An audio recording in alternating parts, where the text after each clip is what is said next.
కామినేని శ్రీనివాస్ గారి వయసు 80 పైచీలకు పడి ఉంటాడండి. 80 సంవత్సరాలకి తక్కువ ఆయనకి. అవును. 80 ఏళ్ల వయసులో ఈ సంవత్సరంన్నరలో ఒక్కరోజు కూడా ఆయన కైకలూరు నియోజకవర్గం గురించి మాట్లాడినట్టు నేను వినలా. టీవీలో అసెంబ్లీలో మాట్లాడాడు. ఏమండి? అవును. ఒక్కరోజు కూడా మాట్లాడాల. కానీ ఇవాళ తనకు సందర్భం లేకపోయినా లేచి నుంచుని ఈ 8-10 వయసులో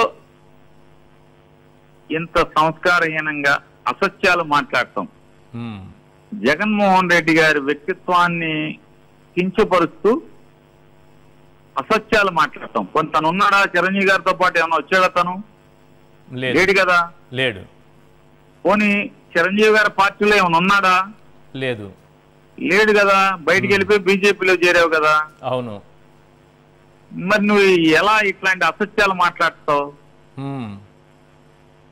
సరే, 80 ఏళ్ల వయసులో అవసరమా?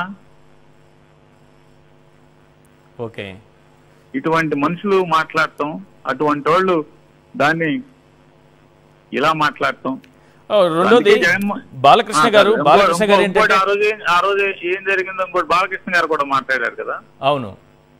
బాలకృష్ణ గారు సాక్షాత్తు వాళ్ళ ప్రొడ్యూసర్, అఖండ ప్రొడ్యూసర్ మిరియాల రవీందర్ రెడ్డి, అరవింద్ రెడ్డి అది ఉంది ఆయన పేరు సార్.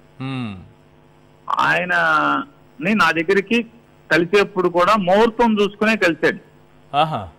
నూజివీడు అప్పటి శాసనసభ్యుడు మేకా ప్రతాప్ అప్పారావు గారు. ఓకే. ఆయనకి 2 సినిమా హాల్స్ ఉన్నాయి. ఆయన ఫోన్ చేశాడు, ప్రొడ్యూసర్ గారు మిమ్మల్ని కలవాలండి, ఒక 3 తారీఖులు 3 సమయాలు ఇవ్వమని. ఇదేంటండి, మంత్రి అపాయింట్మెంట్ అడుగుతాడు కానీ ఏ తారీఖున ఏ సమయంలో అని 3 అడ్వాన్స్ డేట్లు అడుగుతారా అని అడిగాను. అంటే బాలకృష్ణ గారికి ముహూర్తాలు పిచ్చంటండి. వాళ్ళ ప్రొడ్యూసర్ కూడా మిమ్మల్ని కలిసినా కూడా ఆ టైం, ఆ బాలకృష్ణ గారు ఓకే చెప్పిన టైంకే కలవాలంటే సరే నవ్వుకునే ఒక 3 రోజులు 4 రోజులు డేట్లు, టైము, ప్లేసు అన్ని చెప్పాను. ఓకే. అందులో ఒకటి బాలకృష్ణ గారు సెలెక్ట్ చేసి ఈ టైంకి నువ్వు వెళ్ళి కలువు అని చెప్పాడంటే ఆయన వచ్చాడు నా దగ్గరికి. విజయవాడ R&D గెస్ట్ హౌస్ లో ఉంటే అక్కడికి వచ్చారు ఆయన. ఓకే. ఆయన నాతో అన్ని మాట్లాడాక ఏంటండి అంటే, మా హీరో గారు మీతో మాట్లాడతారండి అన్నారు. మీకేమైనా అభ్యంతరం అన్నారు. నాకేం అభ్యంతరం లేదు, మాట్లాడిస్తాను అని చెప్పి. ఓకే. ఆయన రింగ్ ఇచ్చి వదిలేరు, మీరు గమనించాలి. బాలకృష్ణ గారికి రింగ్ ఇచ్చి వదిలేరు. ఓకే. ఏంటి రింగ్ ఇచ్చి వదులుతున్నారంటే, లేదండి హీరో గారు ముహూర్తం చూసుకుని ఆయన మళ్ళీ చేస్తారని చెప్పారు. దానికి కూడా ముహూర్తమా? ఏమో మీరు చెప్తుంటే నిజమేనా అనిపిస్తోంది. ఎందుకంటే ఆ కాల్పులు జరిపిన రోజు కూడా, వాళ్ళ ఇంట్లో కాల్పులు జరిగిన రోజు కూడా సత్యనారాయణ చౌదరి అనే జ్యోతిష్యుడు ఉన్నారు అక్కడ. ఓకే. సరే, ఆయన ఒక 20 నిమిషాలకి 25 నిమిషాల తర్వాత ఎప్పుడో ఆయన కాల్ చేశారు. కాల్ చేసి సార్ మినిస్టర్ గారు పక్కనే ఉన్నారు మాట్లాడండి అని చెప్పారు. నాకు ఫోన్ ఇచ్చారు. ఆ ప్రొడ్యూసర్ ఫోనే నా చెవిలో పెట్టాడు. ఓకే. చెప్పగానే నాని గారు నమస్తే అండి అన్నారు బాలకృష్ణ గారు. సార్ నమస్తే బాలకృష్ణ గారు అన్నారు. సార్ ఏం లేదు, రేపు సినిమా మన అఖండ ఉంది, కొంచెం దాని బడ్జెట్ పెరిగింది, సినిమా చాలా బాగా వచ్చింది అది ఇదని చెప్పారు. సినిమా గురించి కాసేపు చెప్పారు.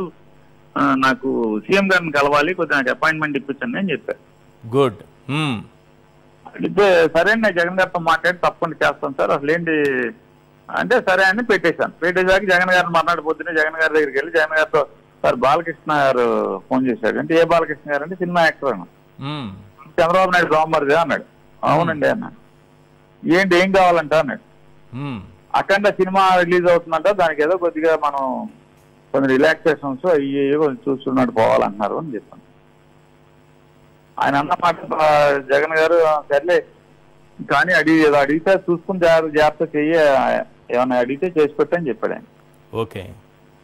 అంటే వచ్చి నన్ను కలవమను అపాయింట్మెంట్ అయ్యాం అడగల, ఎందుకు ఆయనకి ఏం కావాలో చేసి పెట్టే అని చెప్పాడు ఆయన.